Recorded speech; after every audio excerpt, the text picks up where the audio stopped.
Okay, so I said I was going to do this and I'm going to do it. The Chronicles of Mr. Wrong. I think I've come across a lot of Mr. Wrongs to where I would mistake it or mistake him as being the right one for me, but never really paying attention to all of the red flags. Whenever you can't be yourself around someone and they're consistently trying to change who you are or what you are, that's a sign that he's not the one for you.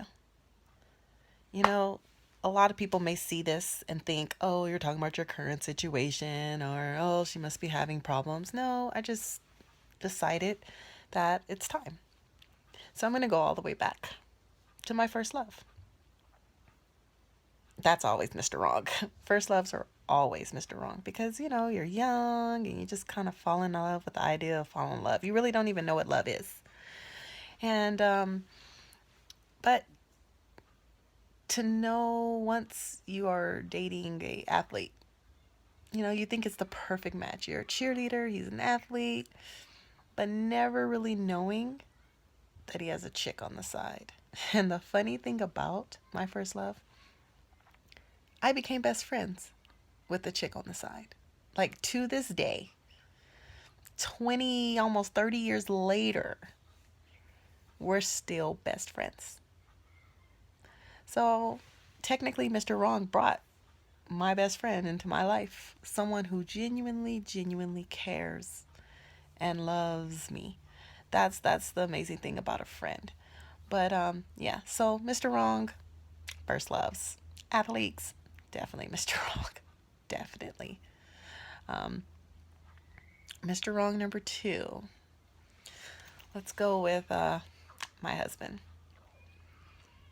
Mm, you see signs of things that are not right, but you put it back in your mind and you say, well, they're not being done to me, so, it's okay. He loves me. I think I turned him into Mr. Wrong though because of my unhappiness with self. I think all of the Mr. Wrongs become Mr. Wrongs if you're not happy with yourself, if you don't love yourself, and you're not confident in who you are. So you can turn the nicest, most perfect man into Mr. Wrong just simply by not loving yourself.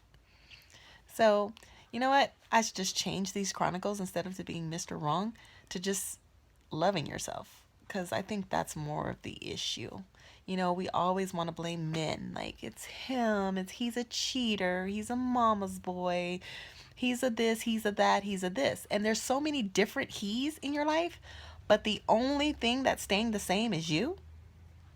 Ladies, when are we going to take responsibility for the parts that we play?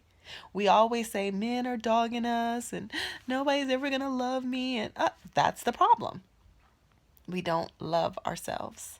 So when we love ourselves enough and we be confident enough in ourselves, that Mr. Right is going to come. He's absolutely going to come and you're not going to ruin his life. You're not going to taint him. You're not going to destroy him because guess what? You're fixed. So until you fix or we fix ourselves, ladies, that Mr. Right's never going to come. So if we're single and we're crying and we're whining about being single, and I'm saying we because I do it every single day.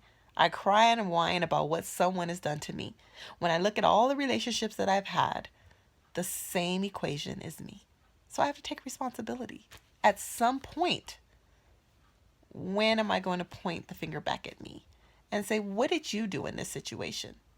Sometimes it's not us. Don't get me wrong. Sometimes we go all of our way and just become somebody that we're not. But that's the problem. We're becoming somebody that we're not. So therefore, it's not the right relationship. So we have to learn, number one, be ourselves. Number two, love who we're being. Number three, don't ever change for someone because you think you're in love. No, don't ever become someone that you're not just for the sake of having a mate. That's absolutely the completely wrong thing to do. Another thing is when we're loving ourselves, we're being ourselves, we're confident in ourselves, then we will draw the men that we're attracted to. We'll draw that man that we're looking for.